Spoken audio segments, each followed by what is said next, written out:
Well, good morning. This is Karen Lawrence from sunny Binham. Our theme this week are the I am sayings of Jesus. When a famous person dies, we get to read about them in their obituary, and we get to hear the things they've accomplished in their lives. We may get to hear things they've said and done, and we may even get an essence of who that person really was. Well, the four Gospels are like Jesus' obituary. The Gospel of Mark, for example, he focuses very much on what Jesus did. It's an action-packed gospel. And then Matthew and Luke, they add a bit more to that, and they also include a lot of what he said and his teaching. And then the fourth Gospel, the Gospel of John, he concentrates on Jesus' identity, who Jesus was.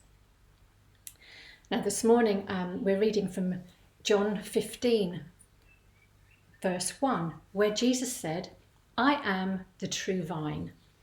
He goes on in verse 5 to say, I am the vine, you are the branches. If a man remains in me and I in him, he will bear much fruit. Apart from me, you can do nothing. Now the Old Testament teaches us that the nation of Israel was God's vineyard. Isaiah chapter 5 verse 7 says, the vineyard of the Lord Almighty is the house of Israel. And it was through this vineyard, it was through Israel that God was going to bring salvation to all the ends of the earth. They were blessed to be a blessing. But unfortunately, they failed, and quite drastically.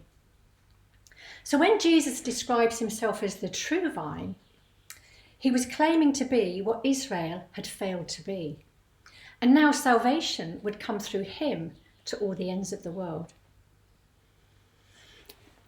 By the age of 30, I'd come to realise that Christianity was true.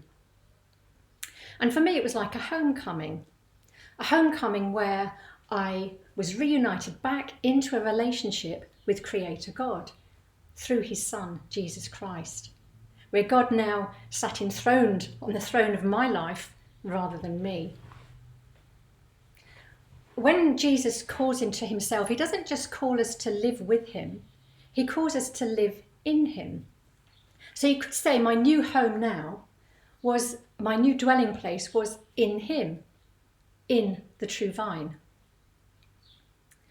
You know, Jesus, he didn't come to make bad people good. He came to make dead people live, and he achieved that all on the cross. And he didn't just come to make us live, he came to give us an abundant life. He came to help us to thrive. An old friend of mine, she lived with her widowed elderly mother for quite a lot of years. And I watched as the relationship between the two women really started to deteriorate. They became resentful to one another and quite bitter. But not long before Marge's 90th birthday, she went to live in a care home. And a few months after that, I met one of her relatives and I said, oh, how's Marge getting on in the care home? And how was her 90th birthday party? And the relative said, Karen, it's a miracle. She's like a 70-year-old. She's thriving. Likewise for us, when we live in the vine, we thrive.